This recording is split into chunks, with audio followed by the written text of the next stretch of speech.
اور عزیزو،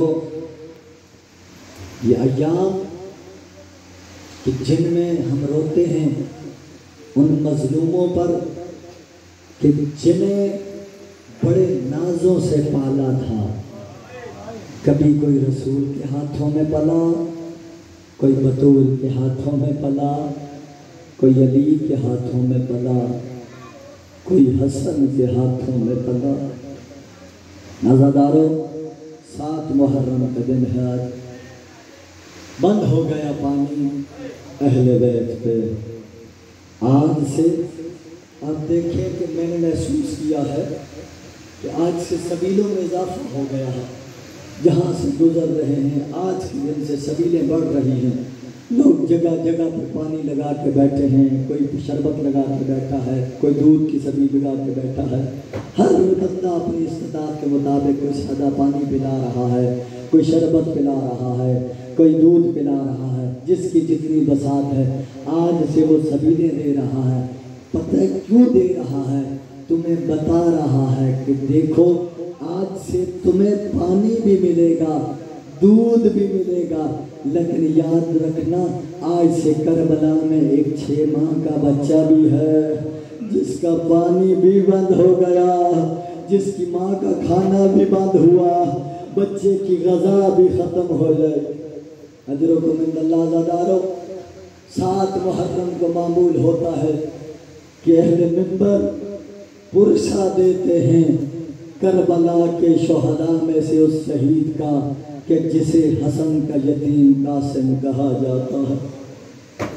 13 سال کا سن ہے شہزادہ قاسم کا۔ عزیزو، کربلا کے میدان میں معیار معرفت کیا ہے؟ میرے جتنے جوان بھائی بیٹھے ہو، شہزادے کا یہ جملہ سن لو اور اپنی زندگیوں میں کوشش کرنا یہ جملہ سمجھ میں آ گیا، زندگی گزارنے میں آسانی ہو جائے گی۔ جب امام حسین نے سوال کیا نا شہزادہ قاسم سے، قاسم بیٹا یہ بتا کہ موت کو تو کیسا پاتا ہے؟ جملہ سنو گے؟ قاسم نے کہا چچا میری نظر میں موت شہد سے زیادہ شیرین ہے، موت میرے لیے شہد سے زیادہ شیرین ہے۔ کیوں نہ شہد سے زیادہ شیرین ہو؟ موت اس لیے شہد سے زیادہ شیرین ہے اس لیے کہ یہ موت مجھے راہ امام میں آنی ہے۔ بس عزیزو، عاشور کا دن آیا، اصحاب امام حسین باری باری شہید ہو گئے، انصار امام حسین کی باری آئی، بار بار شہزادہ قاسم امام کی بارگاہ میں آتے، اجازت طلب کرتے، مگر امام یہ کہہ کے واپس بھیج دیتے قاسم بیٹا میں تجھے کیسے میدان میں بھیجوں؟ تجھے دیکھتا ہوں تو مجھے اپنے بھائی کا عکس حسن نظر آتا ہے، تیری زیارت کرتا ہوں تو مطمئن ہو جاتا ہوں میں نے اپنے بھائی حسن کو دیکھ لیا، میں تجھے میدان کی جانب کیسے روانہ کروں؟ بار بار اجازت مانگنے کے بعد اجازت نہیں نہ ملی تو عزادارو آ کے ماں کے خیمے کے باہر بیٹھ کے شہزادے نے رونا شروع کیا اور سر نیچے کر کے رو رہا ہے۔ یا ماں خیمے سے باہر آئی، پوچھا بیٹا کیوں رو رہے ہو؟ کہا ماں بار بار اجازت مانگنے جاتا ہوں مگر چچا اجازت نہیں دیتے۔ سر پہ ہاتھ پھیر کے کہا بیٹا پریشان نہ ہو، بس ذرا وہ وقت یاد کر کہ جب تیرے بابا کا آخری وقت تھا تو تیرے بابا نے تجھے ایک تعویذ دیا تھا جو تیرے بازو پہ باندھا تھا، وہ تعویذ اتار کے ایک مرتبہ کھول کے پڑھ لے۔ شہزادے نے جلدی سے اپنے بازو سے تعویذ اتارا، تعویذ کھول کے پڑھا، کیا لکھا ہوا تھا؟ امام نے آخری جملے لکھے تھے، بیٹا قاسم یہ تمہارے بابا کی جانب سے ہے، ایک وقت آئے گا جب میرا بھائی حسین ایک ریگستان میں بے یار و مددگار ہو جائے گا، حالت یہ ہوگی میرے بھائی کو 3 دن سے بھوکا پیاسا رکھا جائے گا، میرے بھائی کے انصار تھوڑے ہوں گے، بچانے والے تھوڑے ہوں گے، مارنے والے بڑے زیادہ ہوں گے۔ بیٹا قاسم تیرا بابا موجود نہیں ہوگا، کوشش کرنا اپنے بابا کی طرف سے اپنے چچا پہ قربان ہو جانا، قیامت میں بھی حسین سے کہہ سکوں گا او حسین میں نے بھی تجھ پہ اپنا بیٹا اجرکم عند اللہ۔ اب یہ تحریر پڑھی، چہرے پہ اشتیاق کے شہادت بڑھ گیا، جلدی سے آئے امام حسین کی بارگاہ میں۔ امام حسین نے شہزادے کے چہرے کی تلاوت کی، کہ بیٹا قاسم چہرے کے تیور بدل چکے ہیں، چہرے پہ وہ پہلے والی کیفیت نہیں ہے، اب چہرے پہ اشتیاق کے شہادت نظر آ رہا ہے۔ کہ بیٹا قاسم کیوں آئے ہو؟ کہ چچا میدان میں جانے کی اجازت دیں یا نہ دیں، لیکن یہ کچھ میرے پاس ہے، یہ امانت وصول کر لیجئے۔ امام حسین نے اپنے ہاتھوں پہ اپنے بھائی کی تحریر وصول کی، بڑی مدت کے بعد اپنے بھائی کے ہاتھوں پہ لکھی ہوئی تحریر کو دیکھا اور کوئی وقت یاد آ گیا۔ یقیناً امام حسین کو وہ وقت یاد آیا ہوگا کہ یہ تحریر تو میرے بھائی نے اس وقت لکھی تھی جب میرے بھائی کے جگر کے ٹکڑے ہو چکے تھے، جگر منہ سے باہر آ رہا تھا، اللہ جانے کیسے لکھی ہوگی۔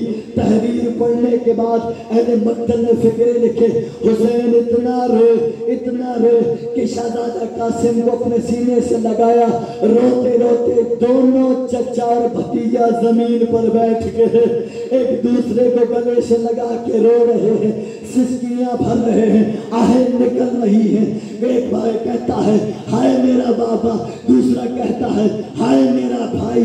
کہتے قاسم بیٹا میں تو نہیں چاہتا تھا کہ میرے بھائی کی نشانی مجھ سے جدا ہو جائے، اب تیرے پاس امر بڑا ہے، میں تجھے اجازت دیتا ہوں، جا میدان کی طرف۔ عزادارو رخصت ہو گئے شہزادہ قاسم، 13 سال کا شہزادہ آمادہ ہو کے زینے سلطنہ پہ بیٹھا، اپنی سواری پہ سوار ہوا۔ حالت کیا ہے؟ 13 سال کے شہزادے کے پاؤں رکاب تک نہیں پہنچ رہے، رکابیں بڑی ہیں، شہزادے کے قدم چھوٹے ہیں۔ عزادار و مقتل کی جانب شہزادہ روانہ ہوا، شجاعت علوی کے جوہر دکھائے، جو ظالم سامنے آتا شہزادہ اسے گرا دیتا۔ یا ظالموں نے یہ منظر دیکھا، لعینوں نے کہا ارے علی کا پوتا ہے، سامنے سے جو بھی جائے گا وہ مارا جائے گا، چھپ کے حملہ کرو ورنہ تم نہیں گرا سکتے۔ سنو گے عزادارو، ایک ظالم نے چھپ کے ایسا وار کیا، حسن کا یتیم سنبھل نہ سکا، کبھی دائیں جانب کبھی بائیں جانب، بے ساختہ کہا السلام علیکہ یا ماں، چچا بھتیجے کا آخری سلام ہو۔ عزادارو آخری سلام کیا، زین سے زمین پہ آئے۔ ادھر اہل مقتل نے جملے لکھے، حسین اپنے گھوڑے پہ سوار ہوئے، ایسے حسین میدان کی طرف گئے جیسے باز اپنے شکار کی طرف جاتا ہے۔ ایک ایسا حملہ کیا کہ فوجوں میں ہلچل مچ گئی۔ اہل مقتل نے لکھا فوجوں کی ہلچل میں یہ سمجھ میں نہیں آیا کہ قاسم کی لاش کے ساتھ کیا ہوا ہوگا، لیکن اتنا لکھا کہ جب جو دھول ختم ہوئی لشکر ٹوٹ چکا تھا، امام حسین اپنے ذوالجناح سے زین سے نبیل پر آئے، کیا دیکھا؟ قاسم کی روح پرواز ہو گئی، بے ساختہ کہا انا للہ و انا الیہ راجعون۔